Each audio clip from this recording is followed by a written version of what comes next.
ये गोंद का लड्डू बिना गुड़ और चीनी से बना हुआ है। डेली ब्रश करने के बाद एक लड्डू खाइए। आपकी जोड़ों में दर्द हो, थकान हो, हड्डियों को मजबूत करना हो या फिर इम्यूनिटी सिस्टम को बढ़ाना हो, ये गोंद का लड्डू आपके लिए बहुत ही फायदेमंद होगा। आप इसे स्टोर करके महीने 2 महीने के लिए रख भी सकते हैं। कैसे बनाना है चलिए देखते हैं। यहाँ देखिए गोंद कुछ इस तरह से होता है। ये ठंडक के लिए रामबाण दवा है। ये क्रिस्टल जैसा दिखता है। इसे सिंपल तरीके से अगर हम पीसना चाहें तो नहीं पीस सकते हैं बिना भुने।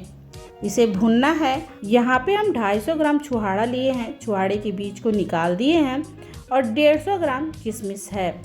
ये दोनों चीज़ें लड्डू को मीठा बनाने के लिए है। चाहे तो इसमें खजूर का भी इस्तेमाल कर सकते हैं या फिर चाहे तो लड्डू को मीठा बनाने के लिए सिर्फ खजूर का इस्तेमाल करें। अब इन दोनों चीज़ों को हम इकट्ठा कर ले रहे हैं। अगर आपको लग रहा है कि मीठा कम होगा तो किशमिश या छुहाड़ा और भी बढ़ा सकते हैं। अब एक बाउल में हम काजू, बादाम, अखरोट को रख लेते हैं। चाहे तो आप इन सभी चीज़ों को घी में भूनने के बाद पीसे या फिर पीसने के बाद सभी चीज़ों को इकट्ठा करके लड्डू बना सकते हैं। गोंद के लड्डू में हम मखाने का भी यूज कर रहे हैं, तो मखाना, गोंद और थोड़ा सा काजू जो हम लड्डू में बांधेंगे, इन्हें हम अलग भून लेते हैं। तो यहाँ पे सबसे पहले हम मखाना को भून ले रहे हैं। चाहे तो आप थोड़ा सा घी का यूज कर सकते हैं, पर हम घी नहीं डाल रहे हैं। गैस के मीडियम फ्लेम पर हम मखाने को भी भून लेंगे। मखाना अच्छे से भुन गया है। अब इसे हम निकाल देते हैं। अब इसी पैन में हम घी डालेंगे और जो काजू है इसे हम भून के निकाल लेते हैं। ये गोंद का लड्डू बिना गुड़ और चीनी से बन रहा है। अगर शुगर पेशेंट हो तो उनके लिए बहुत ही फ़ायदा करेगा। अब ये काजू हल्का ब्राउन हो गया है, ये देखिए। अब हम काजू को निकाल देते हैं। इसके जगह पे चाहे तो पिस्ते का भी इस्तेमाल कर सकते हैं। अब थोड़ा सा घी और डालते हैं और यहाँ पे गोंद को हम भून लेंगे। गोंद को अच्छे से भूनना जरूरी होता है। गोंद को भूनने में घी ज़्यादा लगता है, तभी जाके अच्छे से ये फूलता है। यहाँ हमें घी कम लग रहा है तो थोड़ा सा और घी डाले हैं। अब गैस का फ्लेम मीडियम करके गोंद को भूनेंगे। ये देखिए सभी गोंद अच्छे से फूल गए हैं। अगर गोंद अच्छे से फूलेगा नहीं और जब गोंद की लड्डू खाएंगे तो वो दांतों में चिपकता है, इसीलिए गोंद को अच्छे से भून जरूर लें। अभी अच्छे से भून गया है तो एक प्लेट में हम निकाल देते हैं और इसे थोड़ा ठंडा हो जाने देते हैं। अब सारी चीज़ें जो हमें भूननी थी लगभग वो भून दिए हैं।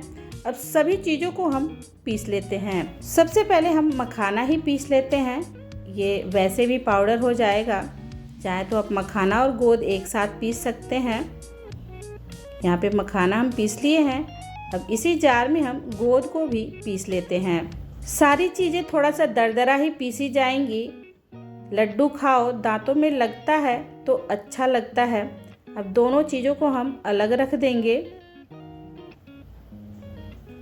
अब इसी जार में हम काजू, बादाम और अखरोट को पीस लेते हैं। ये भी पाउडर तैयार है और इसे हम अलग बाउल में रखेंगे। अब यहाँ पे हम छुहाड़ा और किशमिश को पीस लेते हैं। चाहे तो थोड़ा थोड़ा करके पीसे या फिर एक बैग पूरा डाल के पीस सकते हैं। तो ये थोड़ा सा ज़्यादा दरदरा होता है, बहुत अच्छे से पीस नहीं पाता है। अब एक एक करके सारी चीज़ें हम फाइनल पीस लिए हैं। अब कुछ भी पीसने के लिए बाकी नहीं है। अब बस बनाना है हमें लड्डू को।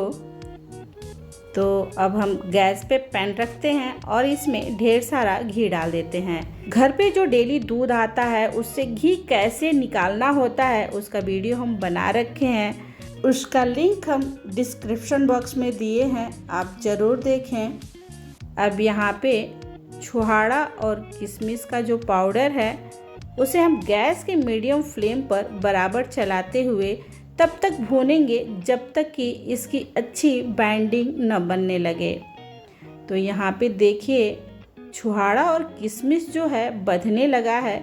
बिल्कुल हमें ऐसा ही चाहिए।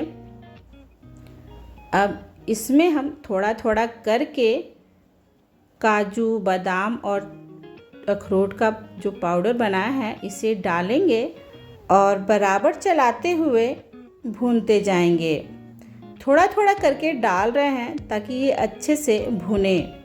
अगर आप चाहते हैं काजू, बादाम, अखरोट को पहले घी में भून के उसके बाद से पाउडर बनाएं तो वैसे भी कर सकते हैं, पर ये हमें थोड़ा सा इजी लगता है और कम घी में भी आप तैयार कर सकते हैं, तो इसीलिए हम ऐसे कर रहे हैं। दोनों तरीके से आप लड्डू को महीने 2 महीने के लिए आप रखेंगे तो वो ख़राब नहीं होगा।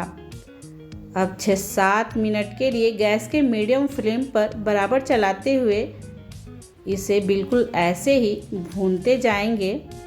अब ये देखिए पहले से कलर काफ़ी चेंज है और ये बंधने भी लगा है, तो बिल्कुल हमें ऐसे ही भूनना है। अब ये लगभग भुन ही गया है, ये देखिए काफ़ी अच्छे से बंध रहा है। तो अब हम बिना देर किए इसे एक प्लेट में निकाल देते हैं। ये गोंद का लड्डू ठंडक के सीजन के लिए रामबाण दवा है। ठंडक आने से पहले ये गोंद का लड्डू बना के रख लीजिए, महीने 2 महीने तो चल ही जाता है और डेली एक लड्डू ब्रश करने के बाद खाइए, आपको ठंडक में सारी बीमारियों से दूर रखेगा।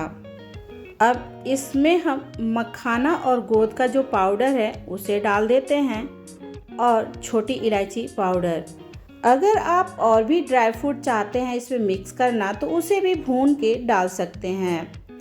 अब इन सभी चीज़ों को गर्मा गर्म हम हाथों से अच्छे से मिक्स कर लेते हैं।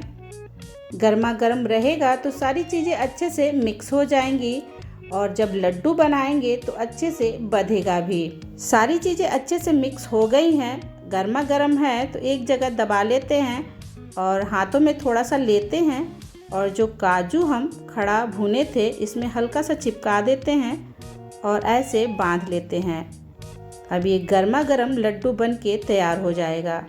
अगर आपको लग रहा है कि लड्डू अच्छे से बंध नहीं रहा है तो इन सभी चीज़ों को हल्का सा गर्म कर दीजिए या फिर हल्का सा गर्म घी डाल दीजिए, लड्डू अच्छे से बंध जाएगा। ये ठंडक का रामबाण दवा गोंद का लड्डू बनके तैयार है। लग ही नहीं रहा है कि बिना गुड़ और चीनी से बना हुआ है। हमारा बनाया हुआ गोंद का लड्डू आपको कैसा लगा कमेंट में ज़रूर बताएं। ज़्यादा से ज़्यादा शेयर करें, लाइक करें।